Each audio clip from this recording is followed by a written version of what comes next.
Order! Order! You are an incorrigible delinquent at times. Behave yourself, man!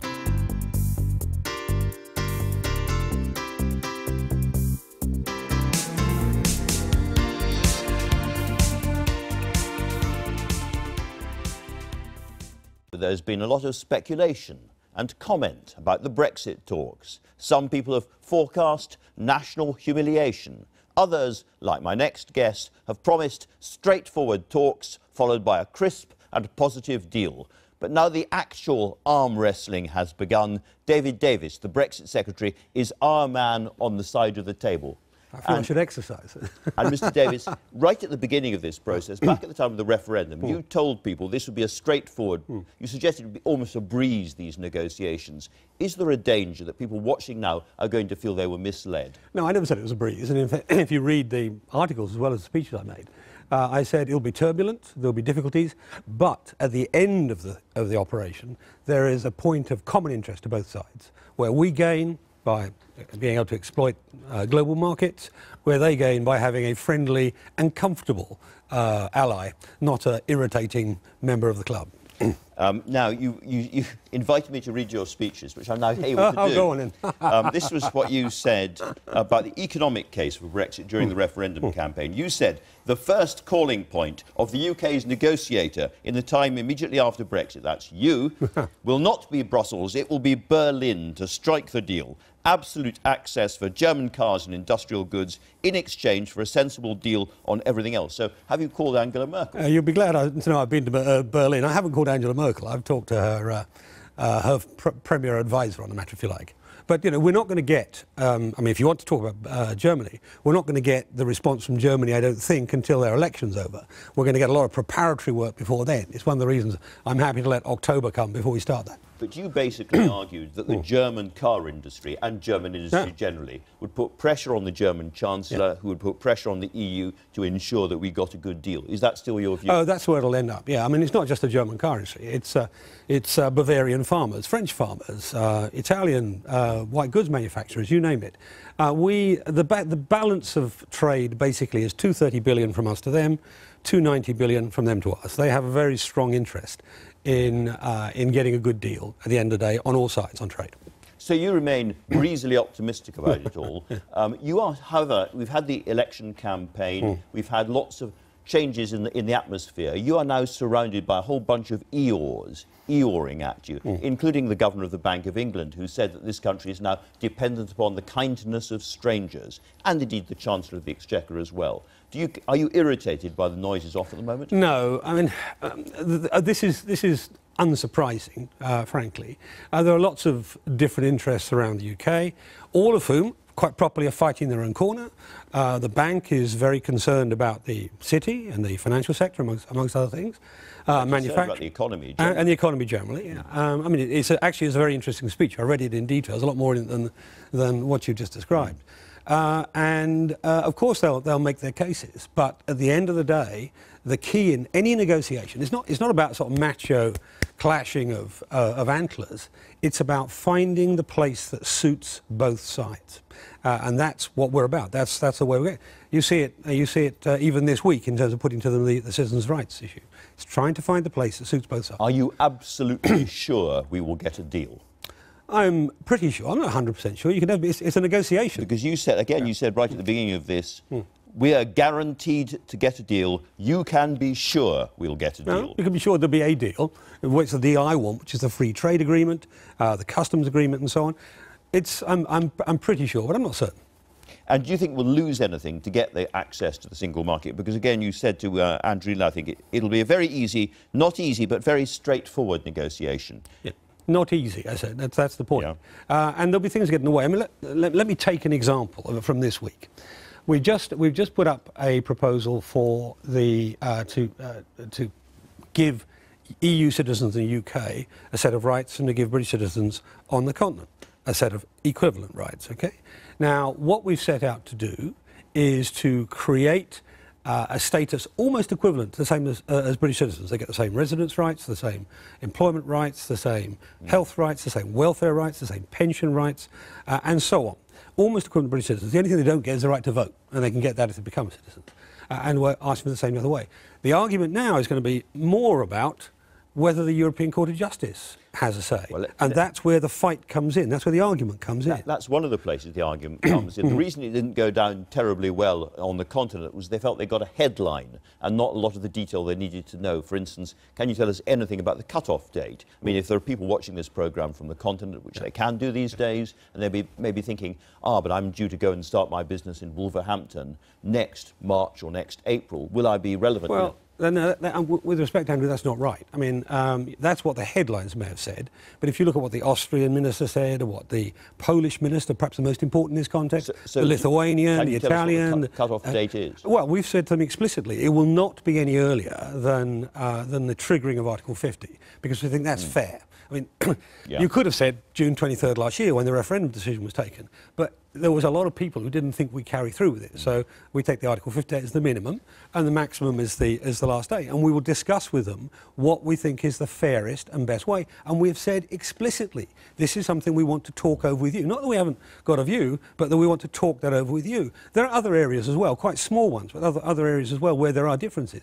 But the main thrust of this is this actually gives an undertaking to all 3 million people in this country today they will have rights, effectively British citizenship rights, or the same rights as British. And the reason we cast it that way is because we were hitting a lot of stories coming back, particularly from Central Europe, where people were saying, we're going to be made second-class citizens. No, that was the point, absolutely the point. But people are still watching and wondering, will it apply to me, given how long I've been here? They want to know whether they'll be able to bring their relatives here, and so forth. When are you going to give them more detail? Well, all that's going to be published, there's about, I think it's a 15-page paper, something like that, being published tomorrow in front of Parliament.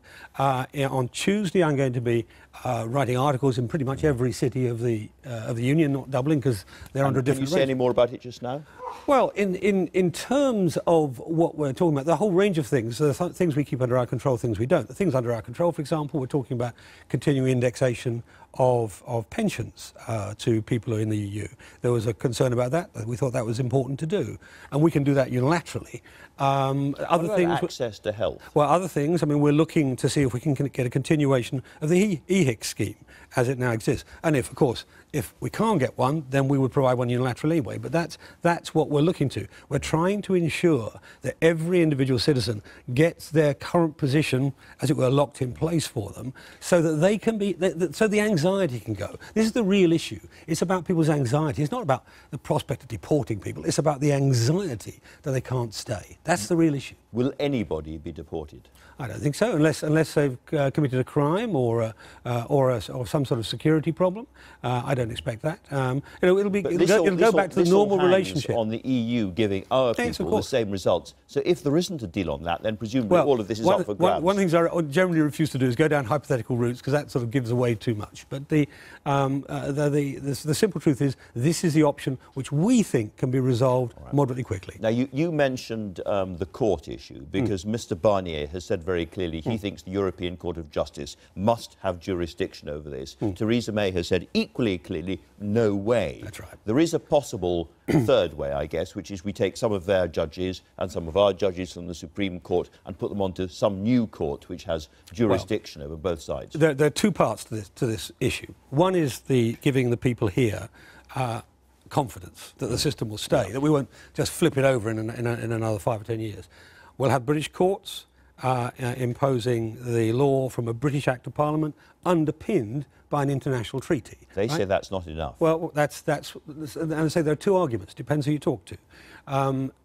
When you look to the Council, this gets terribly technical, so I'll try and make it as simple as possible. When you get the Council handed down its negotiating guidelines, the European Commission then interpreted it. The Council's guidelines didn't mention the court.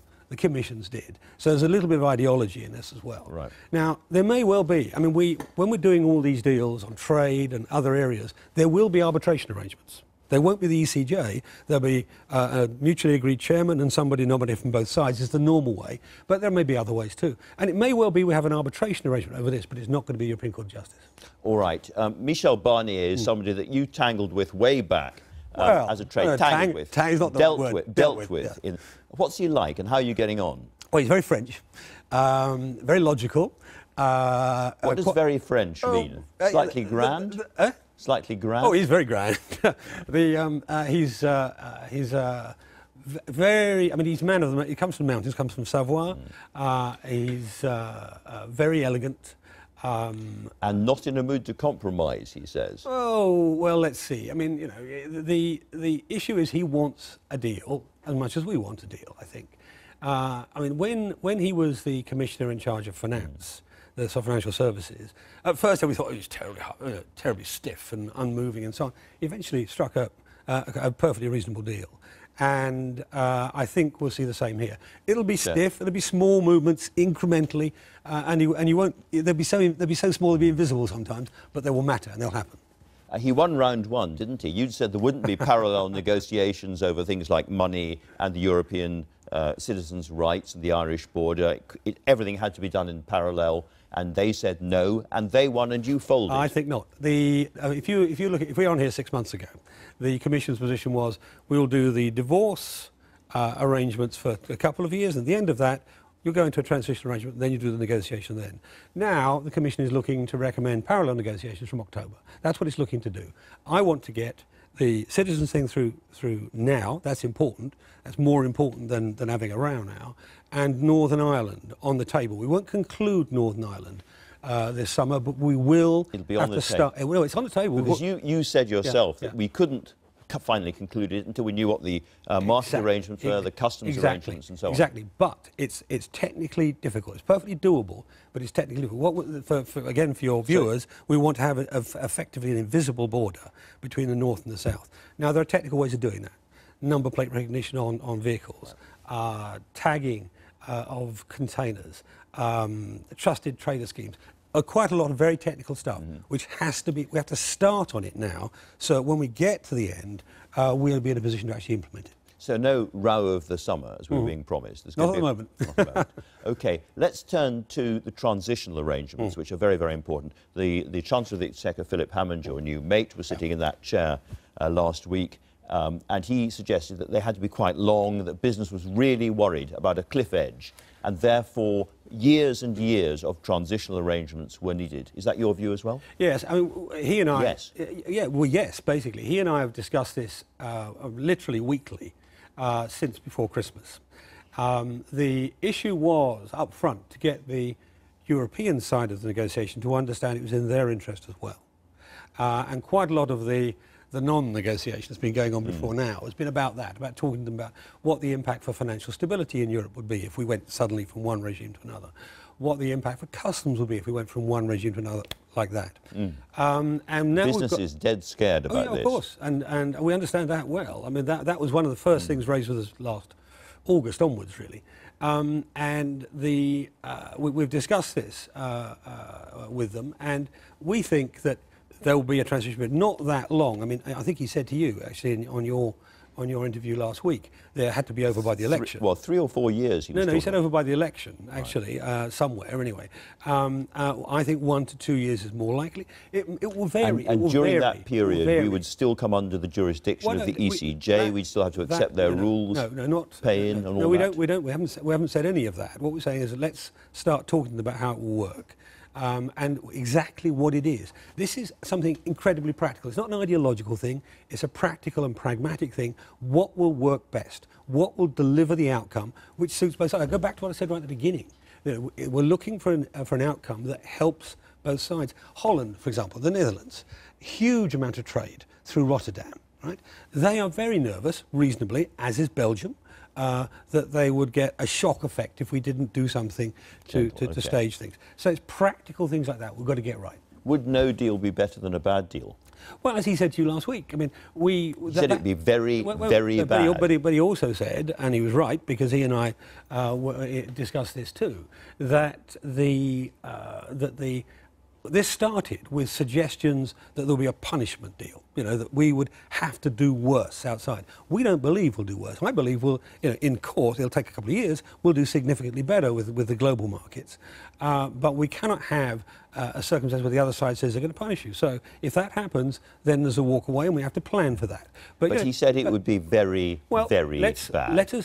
Let's finish the analysis. Half my job is the invisible job, half, of actually planning for all outcomes, good to bad. the whole range.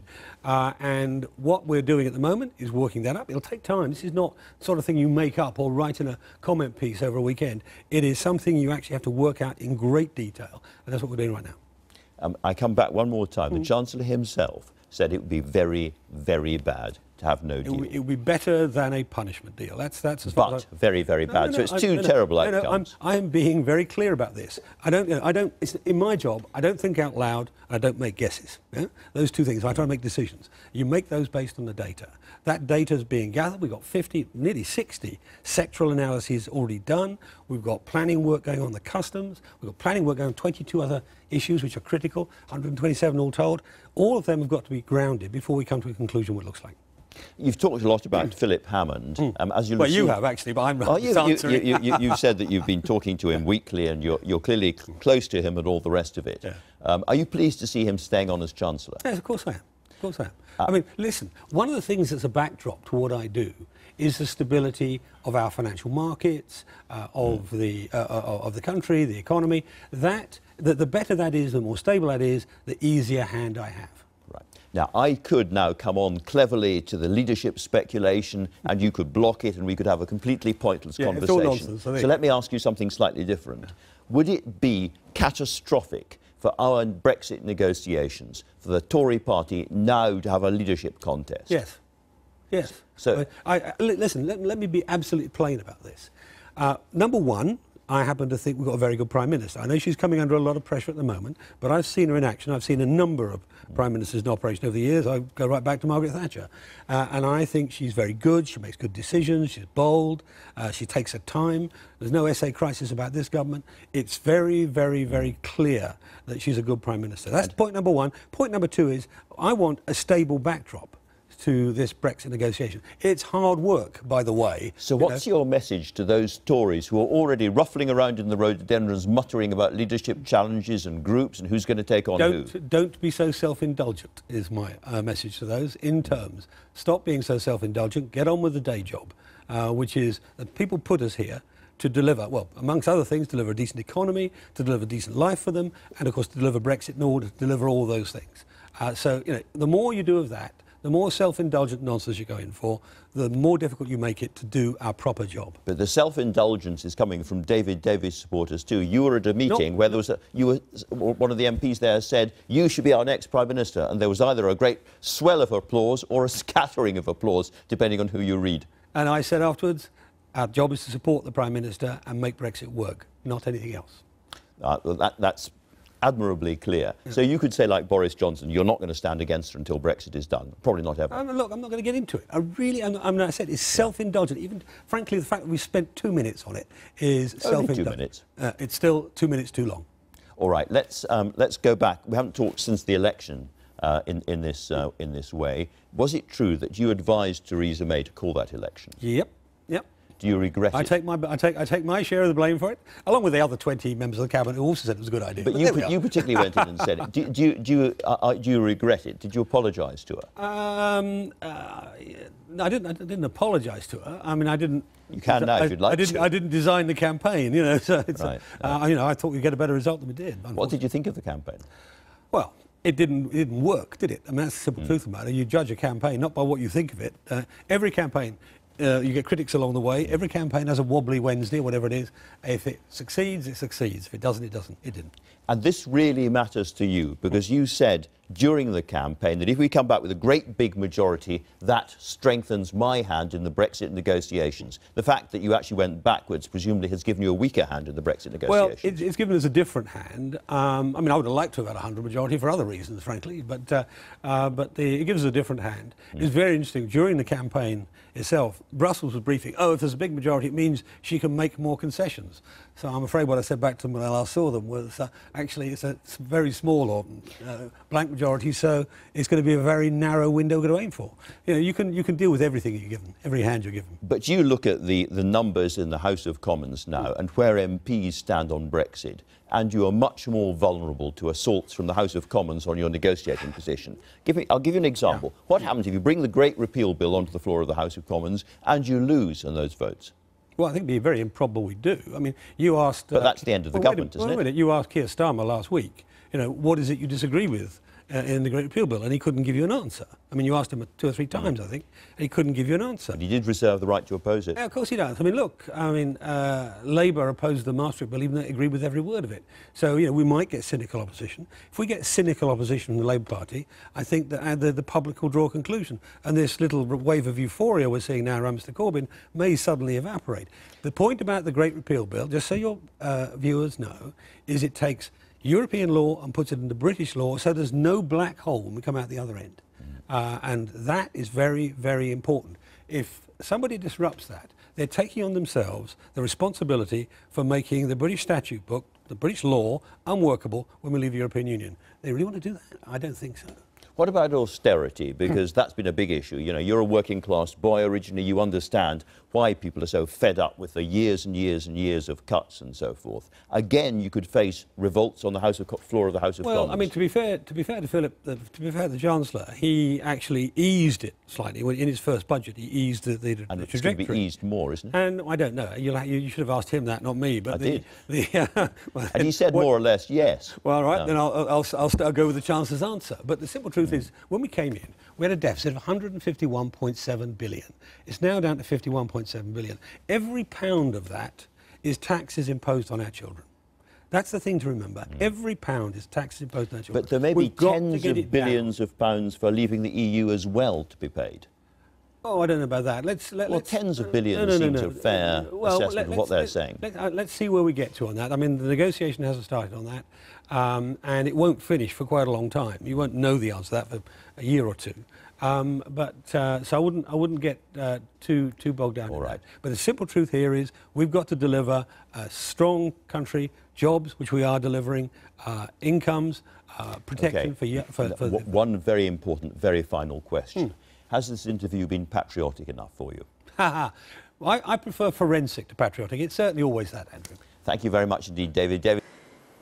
Now, one of the tightest races on election night was in Hastings and Rye. It took 2 recounts, but eventually Home Secretary Amber Rudd clung on by just under 350 votes. Well, this week I headed to the coast to find out why things there were so close and what it might mean for politics across the rest of the country. Hastings is one of the UK's oldest fishing ports. The inhabitants of this ancient town have fished these coastal waters for over 1,000 years. In the months following the EU referendum, the fishermen had hoped the vote to leave would mean a brighter future. So you must be delighted then that the UK voted to leave the EU? Yes, I was, still couldn't believe it. I was absolutely amazed. I've never met a fisherman that wanted to stay in the EU. The common fisheries policy has been a disaster for the fishing industry of this country. What we have is something that just worked against us. But after Theresa May's Brexit platform was punished at the election, they now fear they could be left stranded. I was very disappointed that she called an election then when she had such a strong hand going into Europe anyway. And you think she's got a weaker hand now? Well, she obviously in a weaker hand because you're having a Eurosceptic or not so many Eurosceptics. What you've got is people that want a soft Brexit. But a soft Brexit means capitulation in deals and giving and giving and giving. And I'm afraid, I'm worried that the fishing industry might be one of those things that's given. Hastings is a town of contrasts. The pockets of deprivation common to many English seaside towns coexist with the wealthier, gentrified areas driven by the DFLs, or down from Londoners. Open since 2012, the Jerwood Gallery showcases contemporary British art. It caters to a new demographic, more liberal and less Eurosceptic, and that helps explain why Labour came so close to squeezing out Conservative Home Secretary Amber Rudd, who clung on after 3 recounts. Labour increased their vote by 7,000. So if you took those 5,000 UKIP votes, and then there were the 2,000 votes that the Greens got in 2015. And they didn't field a candidate this time, tactically, to support Labour. So that adds up to the 7,000. It could be that it's those 2 votes that gave Labour that extra 7,000. Probably some of the 5,000 UKIP voted Conservative. We'll never know, but it's very, very interesting to look at those numbers. The UKIP votes just basically fallen away in Hastings. And I feel a sense of job done. We don't need to vote for them anymore. We've got rid of the EU, we've got rid of fishing quotas. And then there's the youth vote, the students and the under-30s drawn to a promise of change. I think finally there's an honest politician. You find that so many young people are just like, oh, they're all liars and whatever, but actually, once they have a look at Corbyn and his policies and what he's about, he's really human and really personable and actually really, really does care. And if you look at his history, he's out there like with pickets and stuff like that. He's always been on the right side of history. And I think for lots of engaged, intelligent young people who want a better life, like, why wouldn't you vote for Corbyn? Hastings contains some of the most deprived wards in the country. 1 in 5 people claim out-of-work benefits and a third of households are classed as low income.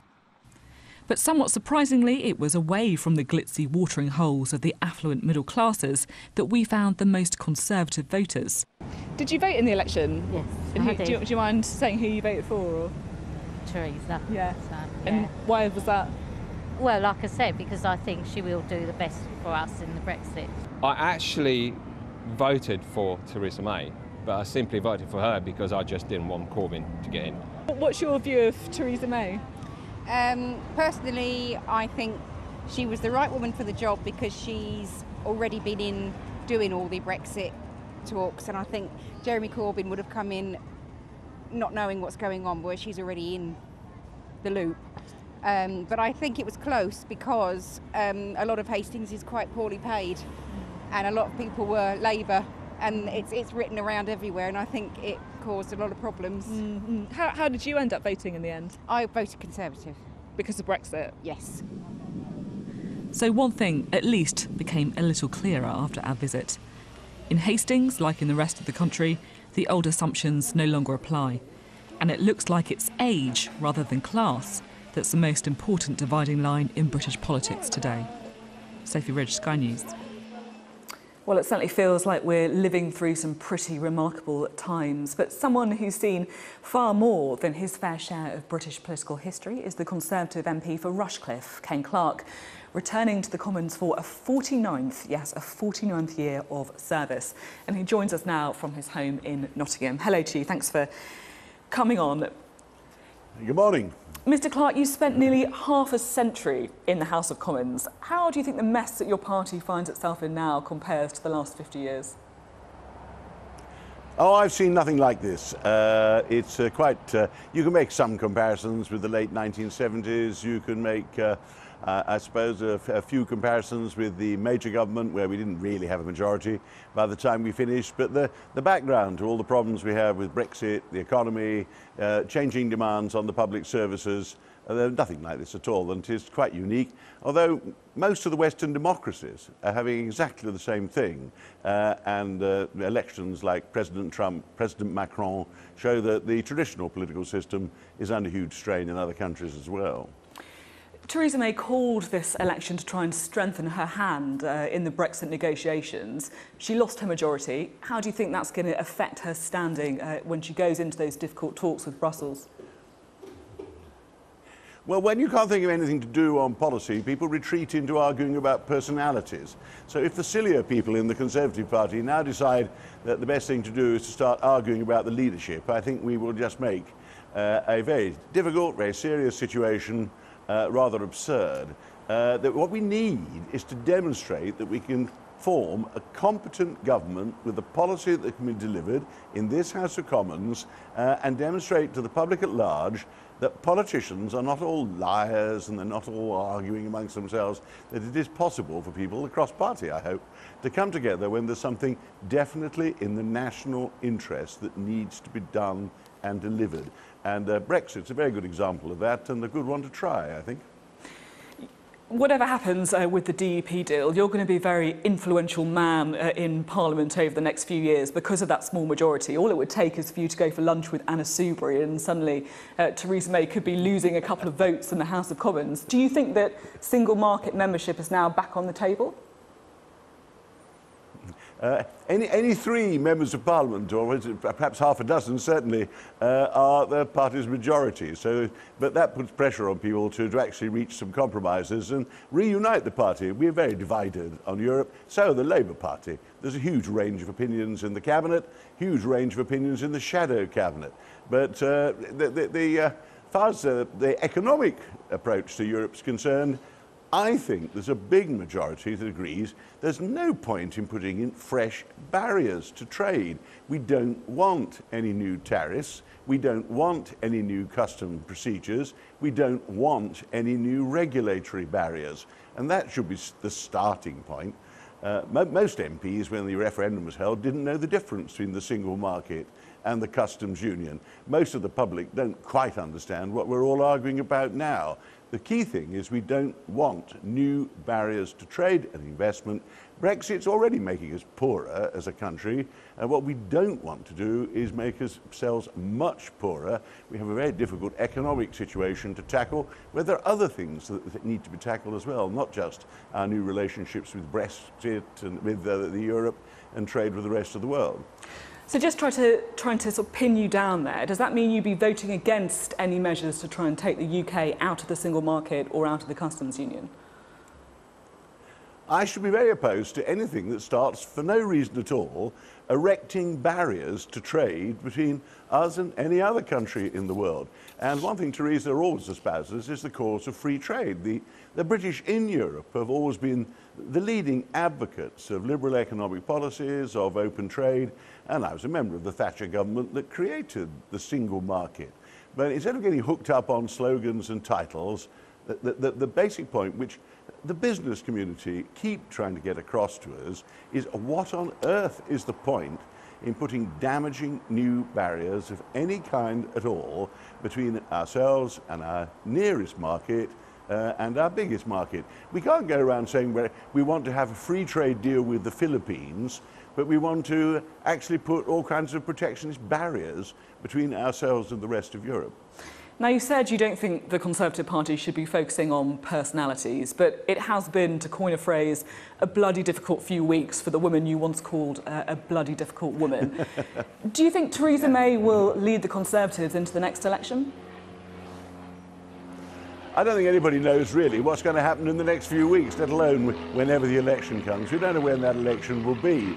I've already said I quite understand the question, and sections of the media, as well as some of the dafter of our backbenchers, will be utterly obsessed with who might take over and when for the next few weeks.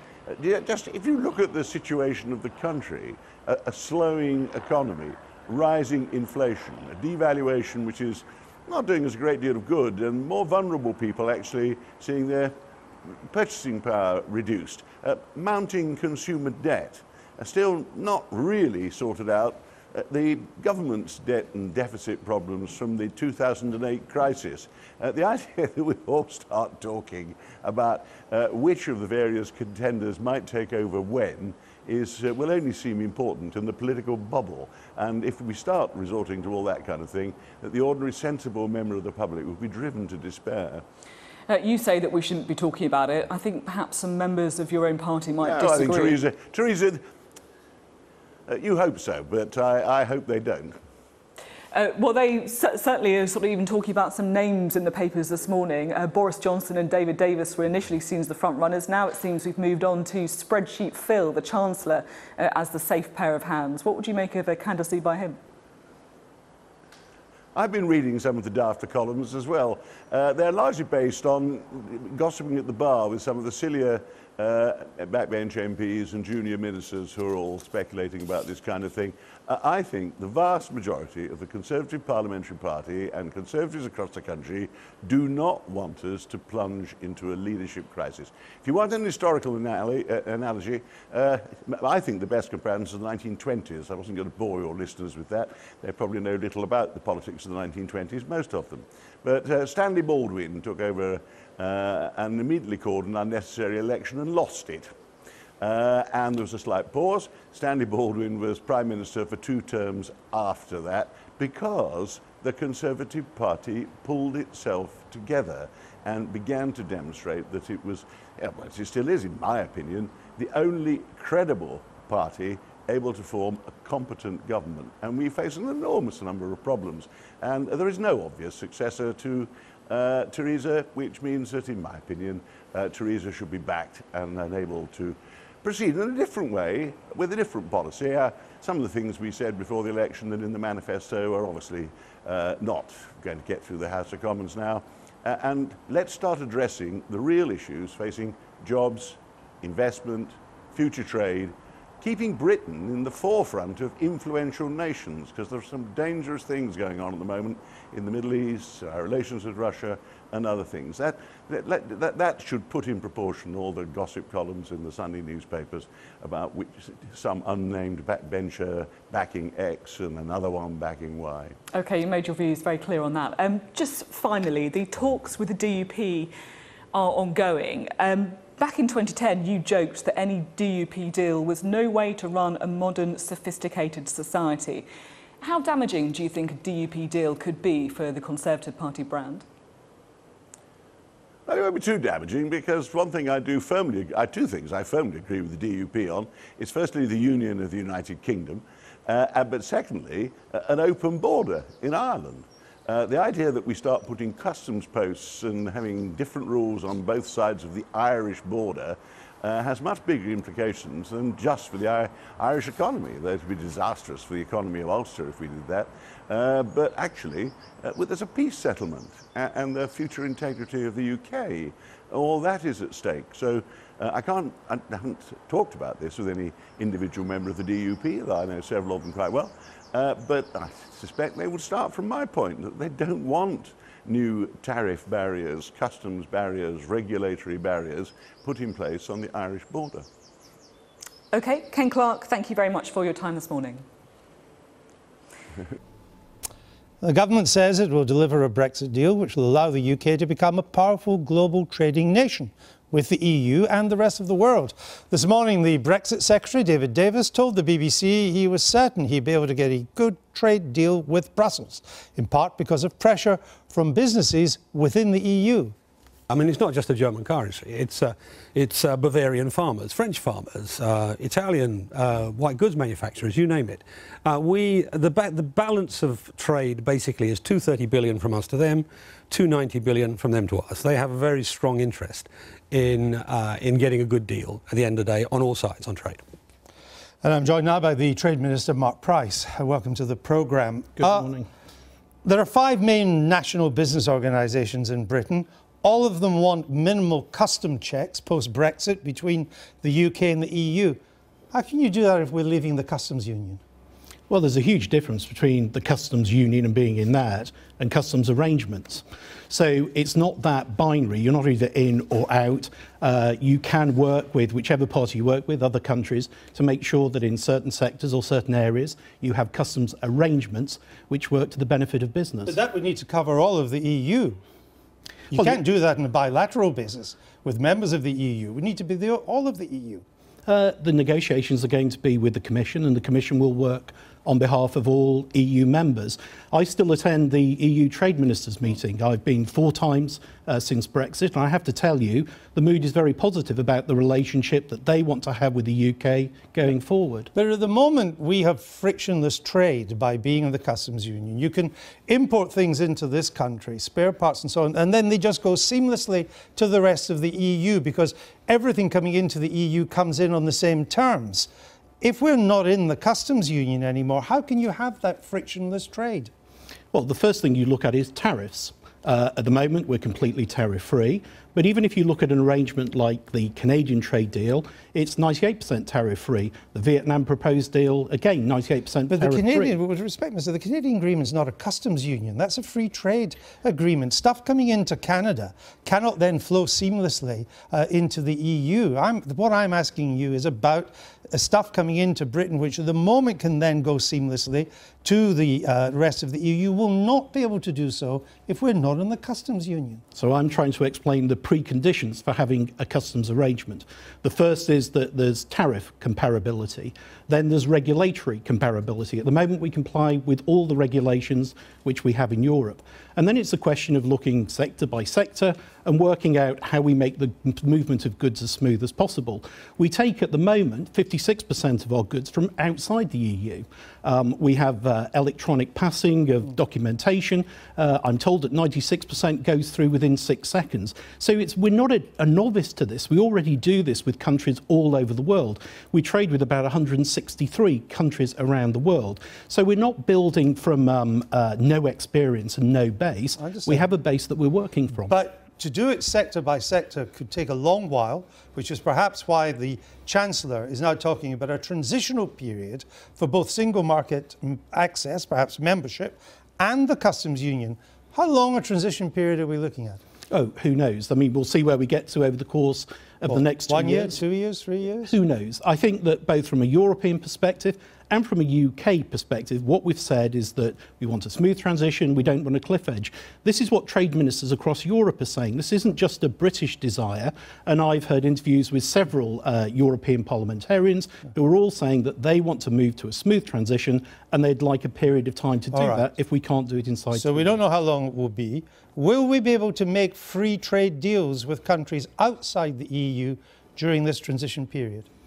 Well, we've got a whole host of arrangements at the moment. I'm afraid it's not quite that simple. So with the EU, we're party to about 40 trade deals by the time we go, and so we'll work with those countries to transition them. But during the transition period, can we make a free trade deal with America? Or with China or with India? Can we do that? So what we've done is we've set up 9 working groups at the moment with 15 different countries. And what we're working through with them is how do we ensure when we leave the EU, the current arrangements that we have, because we're party to the EU, are carried forward. Liam Fox last week was in America, and there are 20 agreements with America. We can also talk about the current trading relationship. How do we make things better for our businesses in those countries, in the way that customs work, in the way that their businesses are handled? And then we can start thinking about how do we scope a future deal with Let me try one more time. etc. During a transition period, can we strike a free trade deal with a third party? No. We can't. No. Right. We can't sign or negotiate a free during trade a deal. transition period? No, not during. Sorry, that's what I asked you. No, during the 2-year period. During a transition period, it depends on what we agree with the EU. So we don't know there either. Business groups also want tariff-free trade to continue between the EU and the UK. What indications have you had that the EU will agree to this? Can you just say that again? Well, business groups that I'm talking about, like the CBI, the Institute of Directors and so on, they want tariff-free trade to continue between the EU and the UK. Yeah. What indications have you had that the EU will agree to that? In all the discussions that I've had with trade ministers, and I've spoken to them all over the last year, there is no great appetite to impose tariffs where none exist today. And as I mentioned earlier on, by way of example, the Canadian deal is 98% tariff-free. But also today, what we've said is that we'll make sure that for the least developed countries, 48 of them, we continue to give them preferential access to the UK, no tariffs, no quotas. There's another group of countries that we give reduced access to. But what I'm asking about is continued tariff-free trade between the EU and the UK. How keen is the EU to continue to give us that? Well, I think they will be keen, yes. And you don't know yet, despite all these meetings you're telling me you're going to. Well, what we've got to do is we've got to sit down and negotiate. The spirit is a good one, Andrew. People all over Europe want to get a good place with us. Why do they want to do that? The trade surplus with the UK is 60 billion. I know all the reasons. But in agriculture, it's 10 billion. France only runs a surplus with 4 countries. We're one of them. Their surplus in agriculture is 3 billion. So you're telling me the indications are good?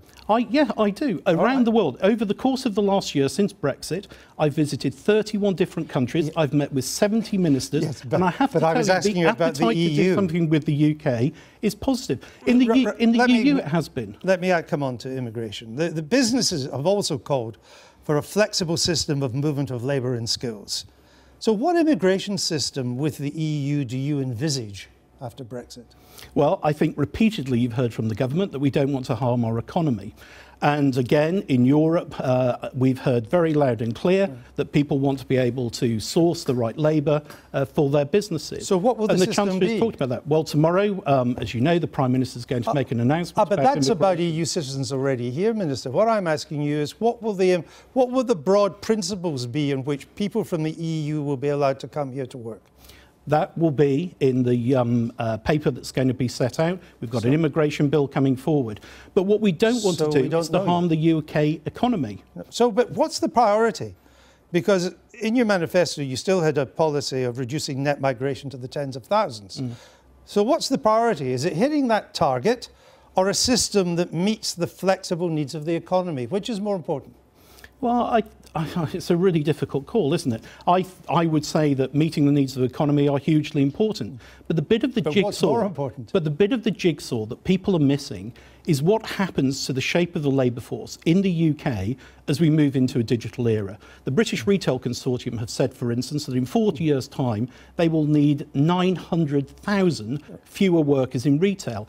Every industry now is being reshaped. Right. So for us to take a point in time and say, well, this is right or that's no, but right, I'm asking a general principle. What is more important to you, hitting the target or keeping immigration that is flexible to the needs of the economy?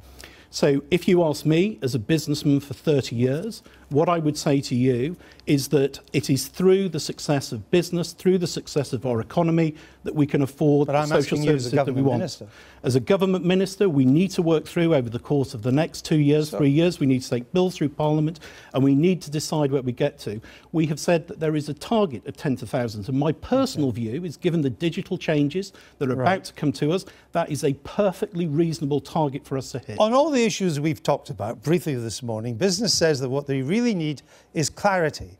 1 year after we voted to leave, what clarity have you brought to these issues this morning? Well, that's a very good question. I think that we have set out the principles.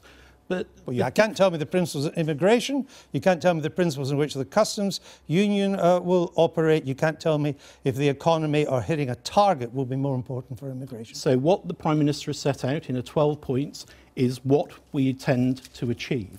What we're going to do now is, through the Queen's speech, bring 8 different bills that address all of these issues. They'll be there for Parliament to discuss. There'll be consultation papers. Business can be involved in all of that. We will be consulting and there will be a vote. All of those things are clear. What people want to know today... But that's process. I'm afraid we've run out of time, Minister, but that's process. Two people in this conversation. And what you want us to do is to be able to say, this is definitively what we're going to be able to get. But there are two sides. And nobody, if I was buying a business in my old role running Waitrose, I couldn't tell you what the outcome was going to be at the start of a negotiation. I was simply asking you what the government's aim was. But, so government aims have been clearly set out by the Prime Minister. So you've told us. We shall see. Thank you, Minister. Thank you very much. I've been getting away with it.